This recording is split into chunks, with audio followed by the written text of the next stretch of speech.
सफ़े की लोड होने के इंतज़ार करते हुए उसी मुस्र्रब अंदाज़ में उसे उंगली से चेहरे की दाईं तरफ फिसलती लटें पीछे की। चंद सेकंड्स बाद सफ़ा लोड हो गया था। वो बेचैनी से चेहरा स्क्रीन के करीब लाए। उस सिल्की बालों की चंद लटें फिर से शाने पे फिसल कर आगे को गिरीं। जैसे जैसे वो बढ़ती गई, उसकी स्याह आंखें हिर्स से फैलती गईं। तब जरा से खुल गए और पूरा वजूद बेयकीनी में डूब गया। ढेर सारे लम्हे लगे थे उसे खुद को यकीन दिलाने में कि वो जो पढ़ रही है बिल्कुल सच है। वो जैसे ही उसके ज़हन ने यकीन की धरती को छुआ, वो एक झटके से उठ बैठी। उसका सेल फोन साइड टेबल पे रखा था। उसने हाथ बढ़ाकर सेल उठाया और जल्दी जल्दी कोई नंबर मिलाने लगी। रात की मुकद्दस खामोशी में बटनों की आवाज़ से जरा सा एहताज पैदा किया था। उसने फ़ोन कान से लगाया। दूसरी जानिब घंटी जा रही थी। हेलो सारा। शायद राब्ता मिल गया था। तभी वो दबे दबे जोश से चीखी, कैसी हो? सो तो नहीं गई थी? हया बोल रही हूँ। दूसरी तरफ उसकी दोस्त कुछ कह रही थी। वो लम्हे भर कुछ सुनने के लिए रुकी, फिर धीरे से हंसी। सारी बातें छोड़ो सारा, मेरे पास जो बड़ी खबर है वो तो सुनो। अब वो अदन स्याह बालों की एक मोटी लट उंगली पे लपेट के कह रही थी, और तुम यकीन नहीं करोगी, मैं जानती हूँ। अरे नहीं, दावर भाई की शादी के मुतालिक नहीं। दूसरी जानिब सारा ने कुछ कहा तो उससे वो उत्तर दी थी, बल्कि यूं करो, तुम गेस करो कि मैं तुम्हें क्या बताने वाली हूँ। उसने एक हाथ से लैपटॉप पर ही किया और तकिया निकालकर बेडरूम के साथ सीधा लगाया। फिर उससे टेक लगाकर पाँव सीधे कर लिए। साथ साथ वो नफी में सर हिलाती सारा के कहे अंदाजों की तरतीब भी करती जा रही थी। नहीं, बिल्कुल नहीं, ऐसा तो है ही नहीं। अरे, मेरी शादी वगैरह नहीं हो रही। जी नहीं, इरम की भी नहीं हो रही। सीरियसली ज़ारा, तुम्हारी सोच बस यहीं तक है। अब कान खोलकर सुनो। तुम्हें वो अरेस्मस मुंडास एक्सचेंज प्रोग्राम याद है, जिसके लिए हमने अप्लाई किया था? Can you believe it Zara, कि मुझे यूरोपीय यूनियन ने स्कॉलरशिप के लिए सिलेक्ट कर लिया है। दूसरी जानिब सारा इतनी जोर से चीखी कि मोबाइल का स्पीकर ऑफ होने के बावजूद उसकी चीख सारे कमरे में सुनाई दी। बिल्कुल सच कह रही हूँ ज़ारा। अभी 15 मिनट पहले मुझे यूनिवर्सिटी की तरफ से मेल मिली है।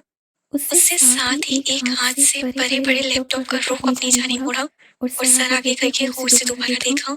हाँ, 15 मिनट पहले ठीक 9:30 बजे सिलेक्शन की ईमेल आई है। तुम भी चेक करो, तुमने भी अप्लाई किया था, तुम्हें भी मेल आई होगी। वो फोन एक हाथ से पकड़े दूसरे से बटन दबाकर लैपटॉप ऑफ करने लगी। नहीं, स्पेन की जुस्टू ने नहीं, बल्कि तुर्की की सभांची यूनिवर्सिटी ने हमें सिलेक्ट किया है और अब हम एक सेमेस्टर पढ़ने 5 माह के लिए इस्तांबुल जा रहे हैं। लैपटॉप की स्क्रीन अंधेर हुई तो उसने उसे हाथ से दबाकर बंद किया, फिर टायर निकालकर सही टेबल पे रख दिया। हाँ, मैंने सभांची को नेट पे देखा है। बहुत खूबसूरत यूनिवर्सिटी है, मगर वो लम्हे भर को खामोश हो गई। दूसरी जानिब से गालिब ने सब सार किया तो वो गोया हुई। बस एक छोटा सा मसला है, लेकिन हम उसके बारे में अपनी फैमिलीज को आगाह नहीं करेंगे। धीमी आवाज से बोलते हुए उससे गर्दन मुड़कर बंद दरवाजे को देखा। दरअसल संभाजी में लड़कियों के हेडस्कार्फ पर पाबंदी है। उधर सर ढकना मना है। घर वालों को बताकर मत नफरत करने की बजाय इस बात को बोल कर जाना। वैसे भी हम दोनों में से कोई स्कार्फ नहीं लेता। उसी पल खिड़की की उस पार कुछ खड़का था। वो चौंक कर देखने लगी। कद आदम खिड़कियों के आगे भारी पर्दे गिरे थे, अलबत्ता पीछे जालियां खुली थीं। शायद उसका वहम था। वो सर झटक कर फोन की जानिब मुतवज्जो हो गई। अम्बा ने मुझे कभी स्कार्फ लेने या ढकने पर मजबूर नहीं किया, थैंक गॉड। हाँ, इरम घर से बाहर स्कार्फ लेती है। उसके अब्बू ताया फुरकान जरा सख्त है ना। वो फिर से बेडरूम से टेक लगाए नीमदराज मगन से बताने लगी। परमिशन तो कोई मसला ही नहीं। अब बस स्पेन जाने की इजाजत न देती, मगर तुर्की में सभी फुफू रहती है ना, सो वो मान गए थे। वैसे भी उन्हें अपनी बेटी पर पूरा भरोसा है। फिर वो चंद लम्हे एयरपीस से उभरती अपनी दोस्त की बात सुनती रही। सारा खामोश हुई तो उसने नफी में सर हिलाया। कल नहीं, दावर भाई की मेहंदी परसों है, तुम आ रही हो ना? और हाँ, मैं और इरम लहंगा पहन रहे हैं। सारे कजिन्स बहुत एक्साइटेड हैं। खानदान की पहली शादी है ना। ओके, अब तुम जाकर मेल चेक करो, मैं भी सोती हूँ, रात बहुत हो गई है। अलविदाई कलामात कहकर उसने मोबाइल कान से हटाया और तकिए पे उछाल दिया। फिर जाने के लिए उठ खड़ी हुई। बाहर लाउंज खामोशी में डूबा था। हया ने आहिस्ता से अपने कमरे का दरवाजा बंद किया और नंगे पांव चलती लाउंज से किचन की तरफ आई। स्याह लंबी कमीज और स्याह खुले ट्राउजर में उसका कद मजीद दराज लग रहा था। किचन में अंधेरा फैला था। वो दरवाजे के करीब रुकी और हाथ से दीवार पे स्विच बोर्ड खोला। बटन दबाने की आवाज आई और सारी बत्तियां जल उठी। उससे आगे बढ़कर फ्रिज का दरवाजा खोला और पानी की बोतल निकालने को झुकी। झुकने से रेशमी बाल कंधों से फिसलकर सामने को आ गिरे।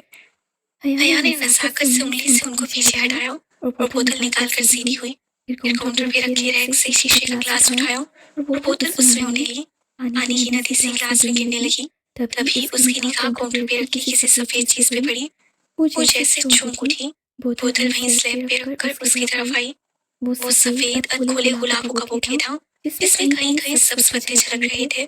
साथ ही एक बंद सफेद लिफाफा रखा था। हया ने गुलदस्ता उठाया और चेहरे के करीब लाकर आंखें मूंदे सूंघा। दिल फरेब ताजगी भरी महक उसके अंदर तक उतर गई। फूल बिल्कुल ताजा थे, जैसे अभी अभी तोड़े गए हों। जाने कौन रख गया इधर। उसने बंद लिफाफा उठाया और पलट कर देखा। उस पे घर के पते के ऊपर नुमाया सा हया सुलेमान लिखा था। पीछे भेजने वाले का पता ना था, बस कोरियर सर्विस की मोहर और स्टिकर लगे थे। मोहर पे एक रोज कभी की तारीख थी। उसको कभी किसी ने यूं फूल नहीं भेजे थे। क्या मामला था ये भला? उलझते हुए हया ने लिफाफा चेक किया। अंदर एक मोटा कागज था। उससे 2 उंगलियां लिफाफे में डालकर कागज पकड़ा और बाहर निकाला। सफेद कागज बिल्कुल साफ था, ना लकीर ना कोई डिजाइन। बस उसके फर्स्ट में अंग्रेजी में 3 लफ्ज लिखे थे, वेलकम टू सभांजी। वो सन्नाटे में रह गए। ये क्या मजाक था? भला खत भेजने वाले को कैसे पता कि वो संभाजी जा रही है? खत पे तो एक रोज कब की तारीख थी। जब ये कबूलियत की वो ईमेल उसे अभी 15 मिनट पहले मौसूल हुई थी। जो बात उसे ऑफिशियली बताई ही 15 मिनट कब गई थी, वो उस शख्स को एक रोज पीछे कैसे मालूम हुई? अगर सारा को उससे खुद अभी ना बताया होता तो वो समझती ही कि उसकी हरकत है। और ये हद सफाजी यूनिवर्सिटी की तरफ से भी नहीं आ सकता था, क्योंकि उस पे एक कॉम सा था कि कोरियर कंपनी की मोहर लगी थी। फिर किससे भेजा उसे ये? पानी से भरा ग्लास में स्लैब पे छोड़कर बुके और लिफाफा उठाए वो उलझती हुई अपने कमरे की तरफ चली गई। सब है कि ठंडी सी छाया हर सोच रही थी। वो पर्स कंधे से लटकाए बारीक हील से चलती पोर्च में खड़ी अपनी कार की तरफ आई।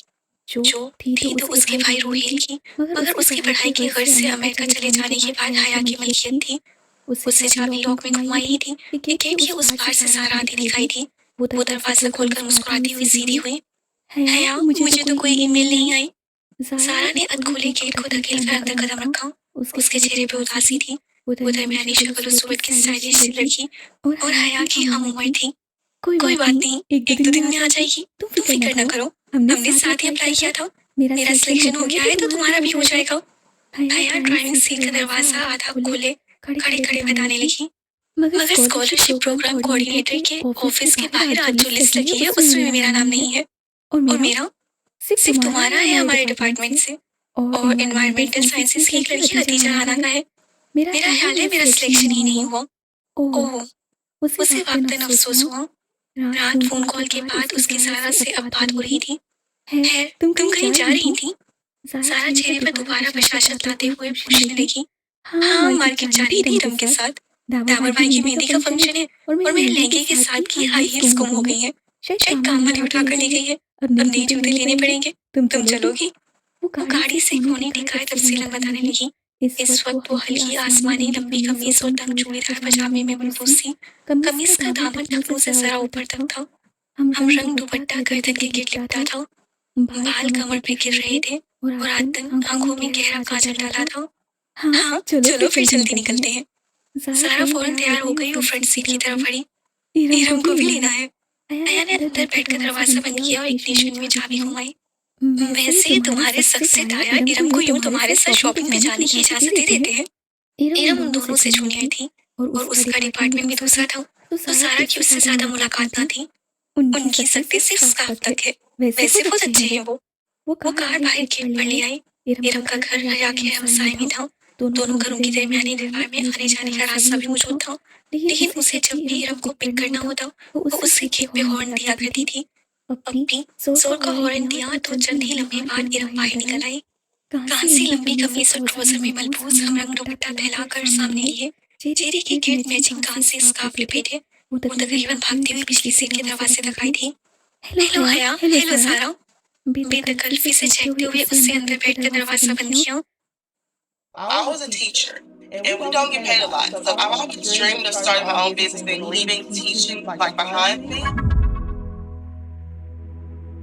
I was at my mom's house. I couldn't eat. I couldn't sleep this day. I was just so excited for the launch. My mom, she was like, you know, you can always go back to teaching if it doesn't work out. And then as soon as I heard the sound, I just couldn't believe it. I remember like screaming to the top of my lungs. I was like, oh my gosh, my first nail. It was like I was in disbelief. It was like the start of something I couldn't go back from. I was able to quit my job the very next month. It helped me to realize that, you know, you can do this, and it's just basically your dreams unfolding in front of you.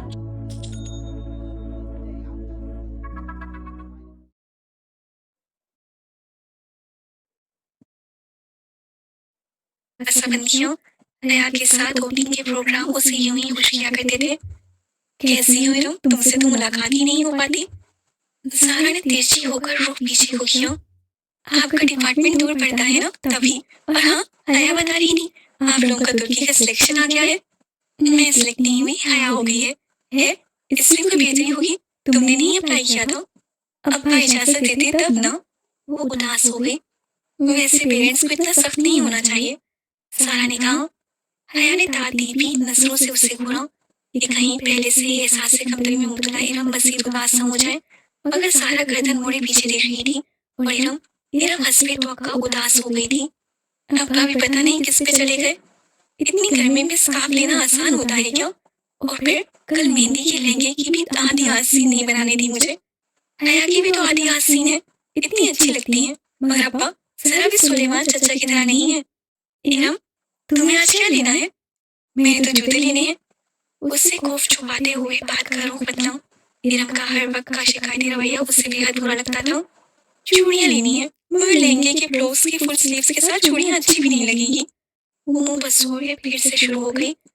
भाया ने sir झटक कर सीढ़ी पे on कर दिया। आतिफ असलम का गीत बुलंद आवाज से गूंजने लगा तो इरम को खामोश होना पड़ा।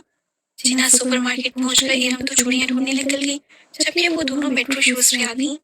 ये गोल्डन वाला जो तीसरे नंबर पे रखा है, ये दिखाएं। वो देर बाद एक ऊंची हील उसकी नजर में जची थी। ये वाला मैम। सेल्समैन ने पूरा जोड़ा निकालकर उसके सामने रखा। वो जमीन पे बच्चों के बल बैठा था, जबकि हया और सारा सामने कोच पे बैठी थी। पहना दो मैम। बहुत मोहतिब और शाइस्ता अंदाज से पूछते हुए सेल्समैन ने हाथों में पकड़ा जूता उसके पांव के करीब किया, जो खूबसूरत हील से मुकैद थे। मेरे हाथ नहीं जुड़े हुए, मैं खुद पहन सकती हूँ। जी श्योर, ये लीजिए। सेल्समैन ने मुस्कुराकर जूता उसकी तरफ बढ़ाया। उसे उसे यूं पकड़ रखा था कि उसे थामते हुए हया की उंगलियां लाजमन उसके हाथों से मिस होती। सामने रख दो, मैं उठा लूंगी। उसके रोके लहजे पे सेल्समैन ने सेल कुछ गुनगुनाते हुए जूता सामने रख दिया।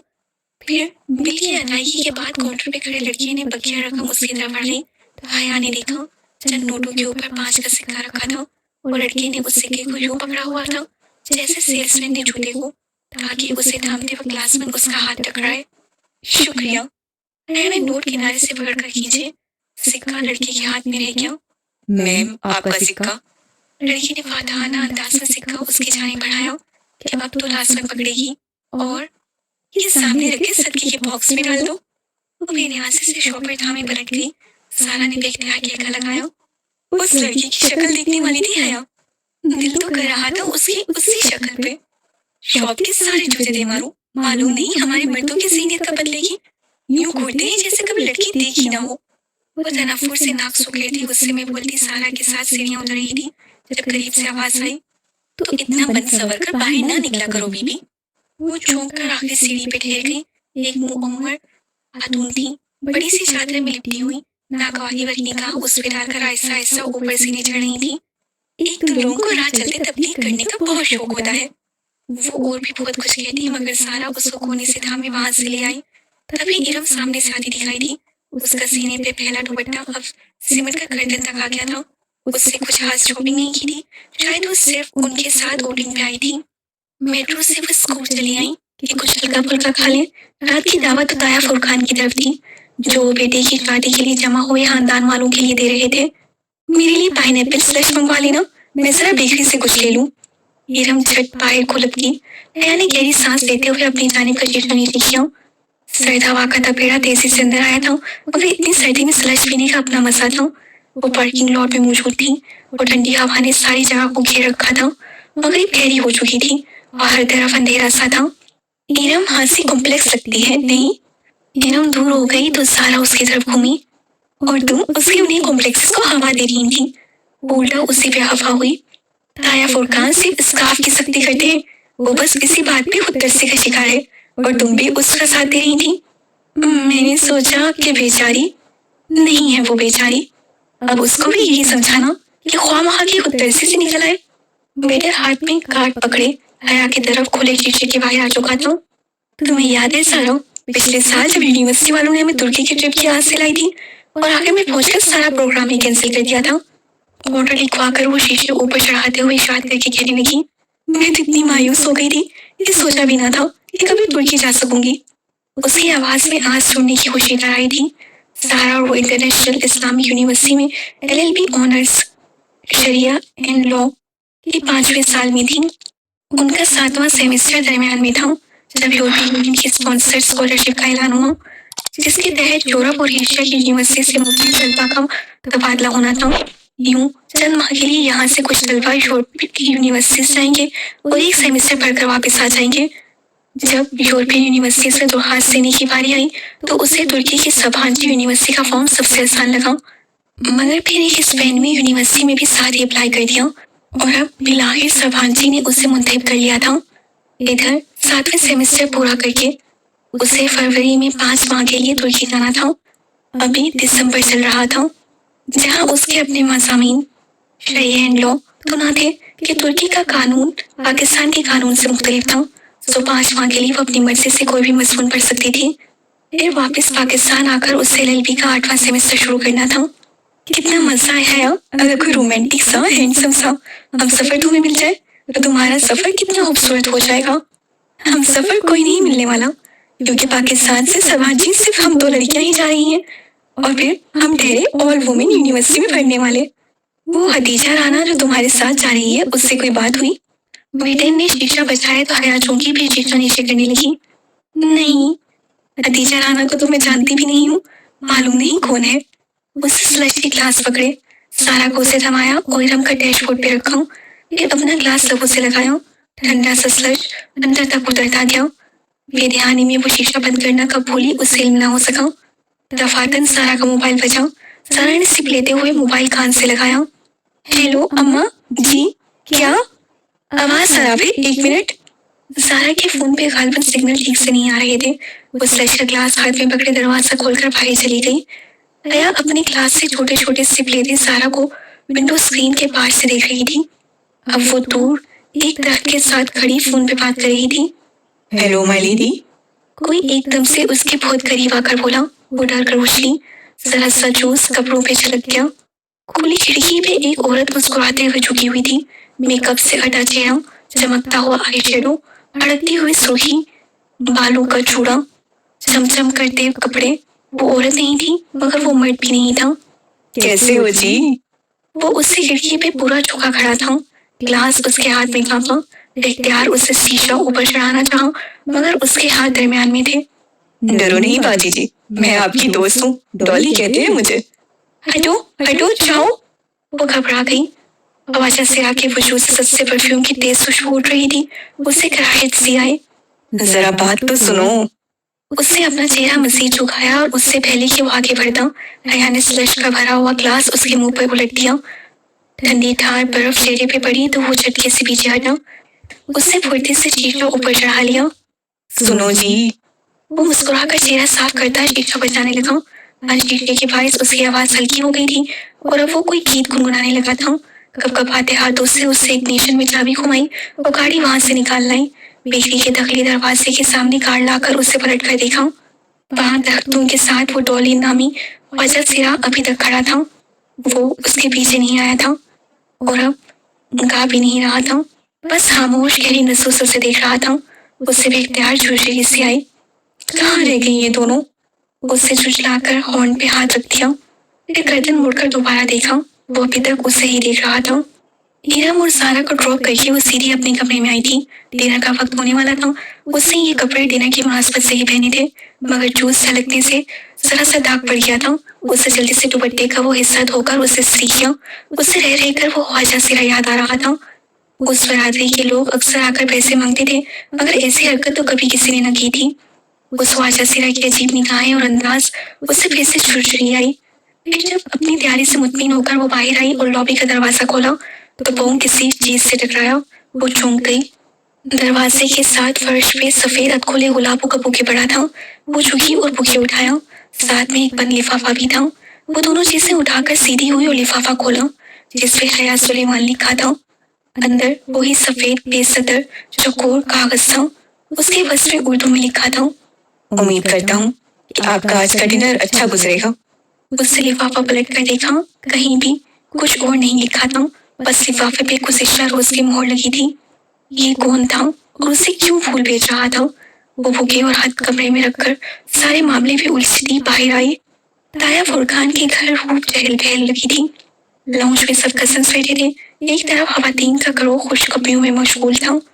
मर्द हज़रात यकीनन डाइनिंग रूम में थे। उनके खानदान में कजन्स की बेदखलफी को बुरी नजर से नहीं देखा जाता था। ताया फुरकान चारों बहन भाइयों में सबसे सख्त थे और उनकी सख्ती इरम के स्कार्फ लेने और घर से बाहर लड़कों से बात करने पे थी। इरम और बाकी कजन्स भी अमूमन अपने कजन्स के सिवा बाहर किसी लड़के से बात नहीं करती थी। हया और इरम तो पढ़ती भी ऑल वुमेन यूनिवर्सिटी में थी। हाँ, दूसरे चाचा और सुलेमान साहब मुस्तकबिल में अपने बच्चों की शादियां यकीनन मिक्स गैदरिंग में रखेंगे, ये सबको मालूम था। उनका खानदान ज्यादा बड़ा ना था। वो लोग 3 भाई और 1 बहन थे। ताया फुरकान सबसे बड़े थे। दावर, फरूख और इरम उनके बच्चे थे। फरूख मेडिकल कर चुका था और आजकल पोली क्लिनिक से हाउस जॉब कर रहा था। वो हया से 3 साल बड़ा था। समी फरूख से साल भर छोटा था और MBA के बाद जॉब कर रहा था। इरम हया से साल भर छोटी थी। आजकल सबसे बड़े दावर की शादी तैयार थी। ताया फुरकान के पास सुलेमान साहब थे। हया उनकी इकलौती बेटी थी और रोहेल इकलौता बेटा। रोहेल पढ़ाई के सिलसिले में अमेरिका में होता था। अब उनके घर में सुलेमान साहब, फातिमा बेगम और हया बस यही तीनों थे। फिर साहिद चचा थे। उनकी बड़ी 2 जुड़वा बेटियां महविश और सहरिश थी। फिर बेटा रजा इंजीनियर था। सबसे छोटी बेटी सना O-लेवल कर रही थी। इस वक्त सवाए रोहेल की जो अमेरिका में था और दावर भाई के जो गालबन ड्राइंग रूम में थे, बाकी तमाम लड़के लड़कियां लाउंज में मौजूद थे। लड़कियां कारपेट पे दायरा बनाकर बैठी थी। इरम के हाथ में ढोलक थी। उसका दुपट्टा सर से ढलकर कंधों पर आ गया था। अगर अभी ताया फुरकान आ जाते तो वो फौरन उसको सर पे ले लेती और वो महविश, सहरिश और सना के हमरा सुर मिला रही थी, जबकि रजा, फरूख और समी ऊपर कुर्सियों पर बैठे मजाकर लड़कियों की तरफ फिक्र उछाल रहे थे। Hello everyone. वो सीने पर हाथ बांधे चलती हुई उनके करीब आकर रुकी तो सबकी निगाहें उसकी जानिब उठी। सफेद चेहरे के दोनों अतराफ में गिरते सीधे स्याह बाल और बड़ी बड़ी काजल से लबरेज आंखें। वो थी ही इतनी हसीन कि हर उठती निगाह में सताइश उमड़ाती। हया कैसी हो? आओ चलो इन लड़कों को हराते हैं। आओ बैठो ना। बहुत सी आवाजें उससे टकराई मगर उससे बेनियाजी भरी मुस्कुराहट से जाने बुझ गए। पहले मैं साइमा ताई की किचन में हेल्प करवा दूं। उससे इरम की अम्मी का नाम लिया, जिनको उससे आते हुए उठकर किचन की तरफ जाते देखा था। साइमा ताई ने यकीनन उसको आते नहीं देखा था, वरना उससे बुलवा लेती। इरम से ज्यादा समझदार तो बाकुल उनके हया थी। साइमा ताई के पीछे साहिद चाचा की बेगम आपदा चची भी चली गई थी। अब सोफे पे हया की अम्मी फातिमा बेगम तनाव बैठी थी। अम्मी, मैं जरा साइमा ताई के साथ हेल्प करवा दूं। उनको अपनी तरफ देखता पाकर उससे अपनी बात दोहराई तो उन्होंने मुस्कुराकर सर हिलाया। वो मुतमिन से आगे बढ़ गई। राहदारी पार करके किचन के दरवाजे के समेत बढ़ी ही थी कि साइमा ताई की तेज आवाज समाज से टकराई। जैसे मैं जानती ही नहीं हूँ ये सारे रंगदंग किस लिए होते हैं। एक मेरे ही बेटे मिले हैं इसको पागल बनाने के लिए। वो बेख्तियार 2 कदम पीछे दीवार से जा लगी। ये साइमा ताई किसकी बात कर रही थी? तभी मैं कहूँ भाभी कि रजा क्यों हर वक्त आया आया करता रहता है। वो आपदा चाची थी। अपने नाम पे वो चौंक सी गई। वो कह रही थी, पिछली दफा जब हम सुलेमान भाई के घर खाने पे आए थे तो कैसे नक्सक से तैयार फिर रही थी। तब से रजा मेरे पीछे पड़ा है कि हया का रिश्ता मांगे। इस लड़की को लड़कों को मुतवज्जा करने का फन आता है आपदा। कितनी मुश्किल से दावर के दिल से इसका ख्याल निकाला था। मैंने और फुरकान ने, वो तो अड़ ही गया था कि शादी करेगा तो सिर्फ हया से, मगर जब फुरकान ने सख्ती की कि भला ऐसी बेपर्दा और आजाद हयाल लड़की को अपनी बहू बनाकर हमने अपनी आखिरत बिगाड़नी है क्या, तब कहीं जाकर वो माना। मगर अब फरूख, क्या करूं इस लड़के का? ये अभी भी इस तरह कील कांटों से लेस होकर आ जाएगी और फरूख फिर से इसके जाने के बाद सिर पकड़ लेगा। अब मेरी इरम भी तो है, मजाल है कि सर पे दुपट्टा लिए बगैर घर से निकले। साइमा ताई फखर से कह रही थी और वो धुआं होते चेहरे के साथ बामुश्किल दीवार का सहारा लिए खड़ी थी। उसे लगा अगर उससे मजीद कुछ सुना तो उसके असाब जवाब दे जाएंगे। बदिक्कत अपने वजूद को संभालते वो वापस पलट आई। किसी बात पे हंसते हुए फरूख की निगाह उस पे पड़ी जो राहदारी से चली आ रही थी तो उसकी हंसी थम गई। वो बेख्तियार मुस्कुरा दिया। कबूल सूरत सा फरूख, जिसकी रंगत टफ रूटीन के बायस मजीद सांवला गई थी, मगर मसला उसकी वाजबी शख्सियत या हया की बेपर्दगी का ना था। असल बात तो वो सब जानते थे, फिर भला उसके बारे में रजा या फरूख ने सोचा भी कैसे। वो एक सपाट निगाह फरूख पे डालकर चुपचाप फातिमा बेगम के साथ सोफे पे आ बैठी। तुम्हें क्या हुआ? उन्होंने गौर से उसके चेहरे को देखकर पूछा। कुछ नहीं अम्मा, वो बादिक्कत खुद को नॉर्मल कर पाई। फातिमा बेगम मुतमईन हो गई और वो साइमा ताई के बारे में सोचने लगी, जिनका हया मेरी जान कहते मुंह न तकता था, और ताया फुरकान के लिए तो वो ही बड़ी बेटी थी, लेकिन अंदर से उन लोगों के ऐसे ख्यालात होंगे वो गुमान भी नहीं कर सकती थी। और वो फूल, वो भी रजा या फरूख में से ही किसी ने भेजे होंगे। मगर कल रात जब पहली दफा फूल आए थे तब तो फरूख नाइट ड्यूटी पे था, रजा था तो इस्लामाबाद में ही। मगर उन दोनों में से किसी को भी उसके सभांजे के सिलेक्शन के बारे में कैसे इल्म हुआ? शायद जब वो ज़ारा को फोन पे बता रही थी तब खिड़की के बाहर कुछ खड़का था। यकीनन उसे खिड़की के बाहर से सारी बात सुन ली होगी और सुनकर ही वो हाथ लिखकर फूलों के साथ इधर रखा होगा। मगर उस पर तो कोरियर की एक रोज कब्ल की मोहर थी। शायद उससे कोई शाली मोहर इस्तेमाल की हो। मगर इतने जमेलों में फरूख और रजा जैसे जॉब वाले मसरूफ बंदे क्यों पड़ेंगे भला? उसका दिल कहता था ये ना फरूख है ना रजा, बल्कि कोई और है। खैर जानू में जाए वो जो भी है, इन दोनों का दिमाग तो अभी ठीक करती हूँ। वो तेजी से उठकर लड़के लड़कियों के ग्रुप के पास चली आई। इरम, सामने खड़े खड़े उसे मखसूस बेनियाजी से सीने पे हाथ बांधे इरम को पुकारा तो सब रुककर उसे देखने लगे। क्या तुम लोगों ने सबीन पप्पू को शादी का कार्ड भेजा था तुमकी? कनक्कियों से उससे फरूख और रसा के चेहरों की तरफ देखा था। वो दोनों चौंके थे और दोनों को ही उसकी बात पसंद नहीं आई थी। जैसे पप्पू का कार्ड सुलेमान चाचा को दिया था, उनने भिजवा दिया होगा। और हाँ, पप्पू का अब्बा ने फोन कर दिया था। क्या वो आएंगी?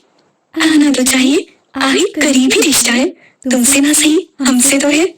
उससे करीबी रिश्ते पे जोर देकर एक चिताती नजर फरूख और रसा पे डाली। वो दोनों अपनी अपनी सोचों में गुम थे। फिर खाने के वक्त साइमा ताई ने सबसे पहले उसे बुलाया। हया मेरी जान, ये इरम किसी काम की नहीं है। तुम समझदार हो, टेबल पे तुमने ख्याल रखना है। ये जैसे ही कोई डिश आदि हो फौरन सफर कुक को इशारा करना, ठीक? श्योर ताई, मैं ख्याल रखूंगी।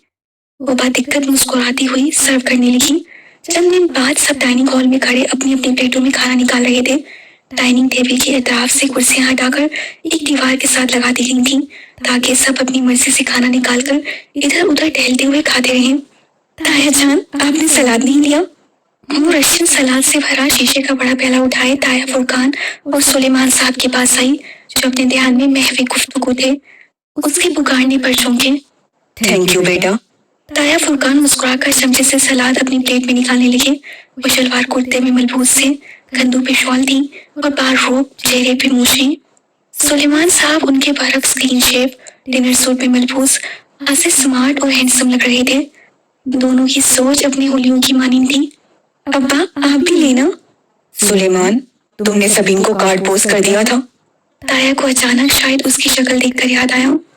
सुलेमान साहब का चमचे में सलाद भरता हाथ जरा सुसुआ और चेहरे पे कड़वाहट फैल गई। बहुत आहिस्ता आहिस्ता से उन्होंने सलाद से भरा चमचा अपनी प्लेट में पलटा। कर दिया था। उनके लहजे में अजीब काट थी जो हया के लिए नहीं थी। अब्बा, सबीन पप्पू शादी पे आएंगी? वो पूछे बिना न रह सकी। कल मेहंदी है, आना होता तो अब तक आ गई होती। 30 सालों में जो औरत सिर्फ चंद दफा मिलने आई हो वो अब भी ना आए तो बेहतर है। हया तो क्या, फुरकान ताया भी दंग रह गए। सुलेमान, क्या हुआ है?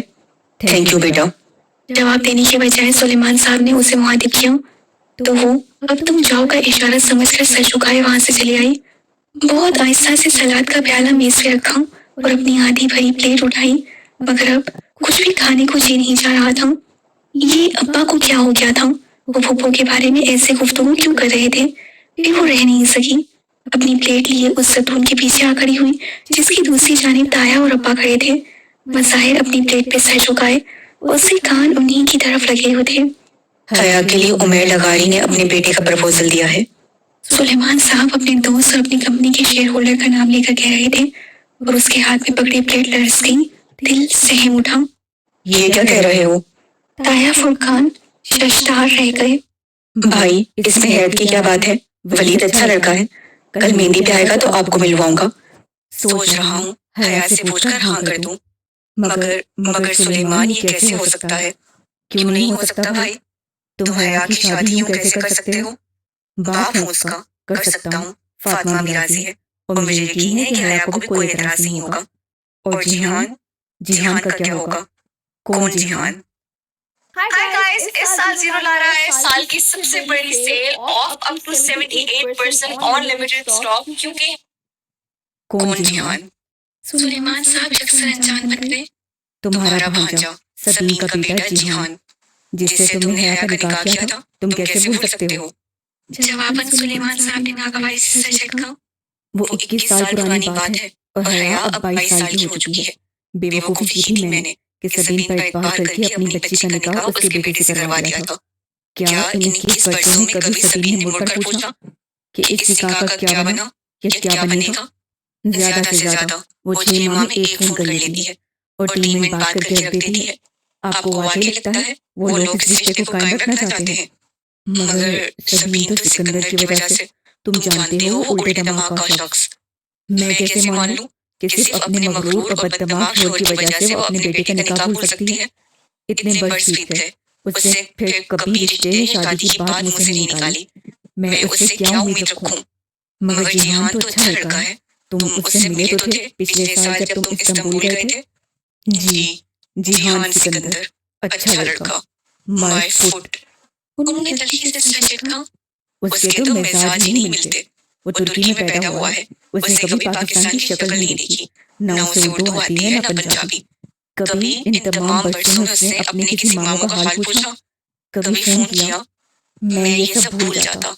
मगर जब मैं पिछले साल इस्तांबुल गया तो क्या आप यकीन करेंगे भाई कि मैं 18 रोज वहाँ रहा। मैं रोज सभी के घर जाता था, सिकंदर तो मिला ही नहीं। और जिहान आखिरी रोज मुझसे मिला और वो भी 15 मिनट के लिए, बस। वो भी जब उसकी माँ ने मेरा नाम बताया तो काफी देर बाद उसे याद आया कि मैं उसका कोई दूर पार का मामू होता हूँ। फिर जानते हैं वो मुझसे क्या पूछने लगा? क्या पाकिस्तान में रोज बम धमाके होते हैं और क्या वहाँ इंटरनेट की सहूलत मौजूद है? फिर उसका फोन आया और वो उठकर चला गया। मैं कभी हयात के लिए कोर्ट से खुला लेने के मुतालिक ना सोचता। अगर मैं उस रोज एक तुर्क लड़की को जिहान को घर ड्रॉप कर देना देख लेता। जब मैं फ्लाइट पकड़ने से कल शबीन को खुदाफिज कहने गया था, उस लड़की के साथ उसकी बेतकल्फी, इल्लामान, वो सिकंदर शाह का बेटा है और अपने बाप की ही पड़तू है। मैं समझता था कि अगर अहमद शाह जैसे अजीम इंसान का बेटा होकर सिकंदर उसके बरक्स निकला तो वैसे ही जिहान भी अपने बाप के बरक्स निकलेगा और एक अच्छा इंसान होगा। मगर नहीं, वो उसी मगरूर आदमी का मगरूर बेटा है। हया कौन है, उसका उनसे क्या ताल्लुक है? ये बात ना जिहान को याद थी ना सबीन को। सबीन तो ये जिक्र ही नहीं करती। अब मैं अपनी बेटी को जबरदस्ती उनके घर भेज दूं क्या?